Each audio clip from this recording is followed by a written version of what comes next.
অভাৱ আছে এতিয়া ধৰক আপোনাৰ কেইদিনমান আগতে তেনেকৈ আপোনাৰ সৰ্পদংশন হৈছিলে নলবাৰী মেডিকেল কলেজখন 10 কিলোমিটাৰ দূৰত আছে তেওঁলোকে তালৈ নগৈ পেলাই বেজবেজালি গ'ল বঙাইগাঁৱত এগৰাকী ৰোগীৰ মৃত্যু হৈছে কিশোৰ এজনৰ মৃত্যু হৈছে তেওঁলোকে দংশন কৰাৰ পিছত খুব বান্ধি দিছিলে টাইটছে অক্সিজেন নগ'ল বিষাক্ত সাপ নাছিলে বিহীন সাপৰ দংশন আছিলে ইনফেকশ্যন হৈ পেলাই কিডনি ফেইলাৰ হৈ পেলাই তেওঁৰ মৃত্যু হৈ গ'ল এতিয়াও আছে কিন্তু আপোনাৰ ধৰক আগতে আপোনাৰ মাত্ৰ 5% মানুহ হস্পিটেল আহিছিলে এতিয়া আপুনি ক'ব পাৰে 80% মানুহ আহে 20% মানুহক আমি আনিবলৈ চেষ্টা কৰি আছোঁ হঠাৎ দেখা গৈছে অসমত ৰাছেল ভাইপাৰ আপোনাৰ অকল বঙাইগাঁও আৰু চিৰাং ডিষ্ট্ৰিক্টৰ কিছুমান এৰিয়াত আপোনাৰ ওলাইছেগৈ আপোনাৰ অসমত বাকী আমি ক'তো পোৱা নাই তেজপুৰৰ বিগুৰি এৰিয়াত আপোনাৰ দেখা পোৱা গৈছে বাকী ক'তো আপোনাৰ ইমান প্ৰব্লেম দিয়া নাই হঠাৎ বৃদ্ধিত আপোনাৰ প্ৰথম কথাটো হ'ল যে গ্ল'বেল ৱাৰ্মিং আপোনাৰ যিটো আপোনাৰ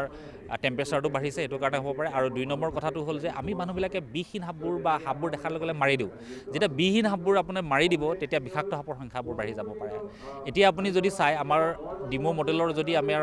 ধৰক পৰিসংখ্যা চাই তাৰে 27জন ৰোগীৰ ভিতৰত মাত্ৰ 14% মানুহকে বিষাক্ত সাপে দংশন কৰিছে বাকী যিখিনি সুধিছে বিষহীন সাপে বিষহীন সাপৰ সংখ্যা যিমানে থাকিব বিষাক্ত সাপৰ দংশনবোৰ কমি আহিব চ' বিষাক্ত সাপৰ দংশন মানে সাপৰ সংখ্যাও আমাৰ কমি আহিব পাৰে সেইকাৰণে কাৰণ আপোনাৰ সেইটো এৰিয়াত আপোনাৰ সেই বিহীন সাপেৰে তাৰ খাদ্যবোৰ খাই দিয়ে দুইটাৰে খাদ্য একেটাই বিষাক্ত সাপৰো খাদ্য একেটাই বিহীন সাপৰো খাদ্য একেটাই চ' সেইকাৰণে আপোনাৰ বিষাক্ত সাপে যদি এন্দুৰ নেগুৰ নিগনি ইত্যাদি খাই দিছে গতিকে সেইটো এৰিয়ালৈ আপোনাৰ বিষাক্ত সাপৰ নাহে চ' সেইকাৰণে আমি সাপ দেখিলে মাৰিব নালাগে আৰু আমাৰ অসমত 76 প্ৰজাতিৰ সাপ আছে তাৰে ভিতৰত মাত্ৰ 20 সাপে বিষাক্ত 20ৰ ভিতৰত আপুনি নগাঁৱত যদি চাই অকল কোব্ৰাই দিগদাৰ দি আছে ফেটি সাপে দিগদাৰ দি আছে ক'ৰবাত আপোনাৰ শংকচুৰ সাপে দিগদাৰ দি আছে ক'ৰবাত পিট ভাইপাৰে দিগদাৰটো দি আছে ৰাছেল ভাইপাৰৰ কথা এতিয়ালৈকে অহা নাই এতিয়া এইবাৰ ৰাছেল ভাইপাৰত অকল এজনৰ ডেথ হৈছে বঙাইগাঁৱত আৰু আপোনাৰ ধৰক বাকী 4জনৰ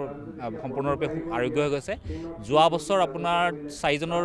বাইট হৈছিলে তাৰে ভিতৰত মাত্ৰ এজনৰ মৃত্যু হৈছে তেজপুৰৰ বিগুৰি চ' সেইকাৰণে আপোনাৰ এতিয়ালৈকে ইমান সমস্যা দিয়া নাই কিন্তু আমি যদি যধে মধে সাপবোৰ মাৰি থাকোঁ এতিয়া কি হয় আপোনাৰ ধৰক কাজিৰঙাৰ চৰ অঞ্চলত খালী আছে কোন আহিলে বাংলাদেশী আহি গ'ল বিদেশী আহি গ'ল আমি যদি আজি এই বিষহীন সাপবোৰ মাৰি শেষ কৰি দিওঁ বিষাক্ত সাপবোৰ আহিব কালি কথা নহয় আপুনি সদায় এণ্টিভেনম দিব নালাগে আপোনাৰ আমি ৰোগীক চাই লওঁ কেতিয়াবা সাপে পূৰা মানুহ মাৰিব পৰা বিহ নিদিব পাৰে তেতিয়া আমি তাক এণ্টিভেনম নিদিওঁ বিহটো আপোনাৰ কেতিয়াবা বেছিকৈ দিয়ে কেতিয়াবা কমকৈ দিয়ে আপুনি চাওক ইমানগাল আমি চিকিৎসা কৰিছোঁ তাৰে ভিতৰত মাত্ৰ আপোনাৰ কেইজন মানুহকে আমি এণ্টিভেনম দিছোঁ এণ্টিভেনমেই চিকিৎসা নহয় মানে বাকী আনুষংগিক চিকিৎসাও আছে সজাগতা লাগিব সেইটো আমাৰ ডাক্তৰৰো লাগিব আৰু ৰাইজৰো লাগিব আৰু এজন ৰোগী তেওঁ ইয়াৰ আমাৰ টিচাৰ আছিলে তেওঁ উজ্জ্বল শইকীয়া তেওঁকো মাতিছোঁ তেওঁকো ফেটি সাপে দংশন কৰিছিলে চ' এই 2জন ৰোগীক আৰু তেনেকুৱা বহুত ৰোগী আছে কিন্তু এই 2জন ৰোগীক এইকাৰণে আমি মাতিছোঁ ধৰক নগাঁৱৰে হয় আৰু লগতে তেওঁলোকে মানে খুব সজাগ আৰু সতৰ্ক হৈ আছিলে চ' তেওঁলোকৰ অৱস্থাটোৰ পৰা মানুহজন যে ঘূৰি আহিব পাৰে সেইটো যদি যেতিয়া ৰাইজে জানিব তেতিয়া আমাৰ ৰাইজবোৰ হস্পিটেলমুখী হ'ব সাধাৰণতে কি হয় সৰ্পদংশন হোৱাৰ লগে লগে মানুহবোৰ বেজবেজালি বা বিভিন্ন নকৰিবলগীয়া কাম কিছুমান কৰে চ' সেইবোৰ যাতে নকৰক আৰু হস্পিটেললৈ আহক ডেফিনেটলি আমি ধৰক 2008 বৰ্ষৰ পৰা এইটো বিষয়ত লাগি আছিলোঁ প্ৰথম অৱস্থাত আমাক কোৱা হৈছিলে যেতিয়া আমি পাছ কৰি আহিছিলোঁ MBBS তেতিয়া আমি কৈ আছিলে যে সৰ্পদংশনৰ চিকিৎসা কৰিবলৈ আপোনাৰ ICU লাগিব ভেণ্টিলেশ্যন লাগিব চিকিৎসালয়ত আপোনাৰ সৰ্পদংশন সম্ভৱ নহয় এইবোৰ বিভিন্ন কাৰণ আছিলে চ' আমি এটা চেলেঞ্জ এটা ল'লোঁ চেলেঞ্জ এটা লৈ পেলাই আমি ডিমৌ গ্ৰাম্য চিকিৎসালয়ত 2018 বৰ্ষৰ পৰা এটা মডেল আৰম্ভ কৰিলোঁ প্ৰথমে আমি আমাৰ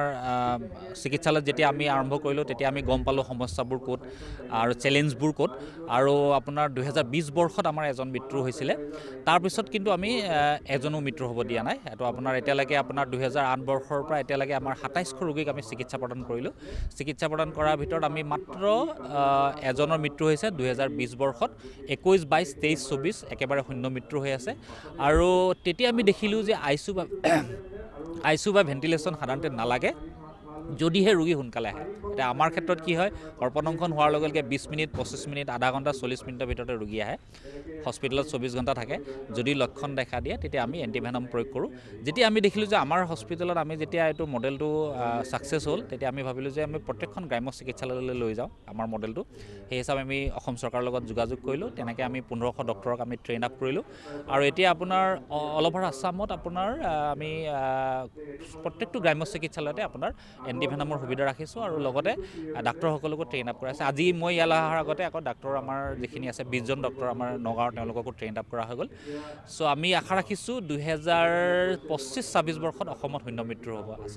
এই বছৰ আপোনাৰ 35 ডেথ হ'ল যোৱা বছৰ 37 হৈছিলে তাৰ আগৰ বছৰ 2022 বৰ্ষত 100+ ডেথ আছিলে অসমত চ' আমি লাহে লাহে কমাই আহিছোঁ চ' সেইকাৰণে আমি আশা ৰাখিছোঁ শূন্য মৃত্যু সম্ভৱ কৰিব পাৰে যিকোনো খবৰৰ বাবে যোগাযোগ কৰক 70990173330 লগতে 70990171110 নম্বৰত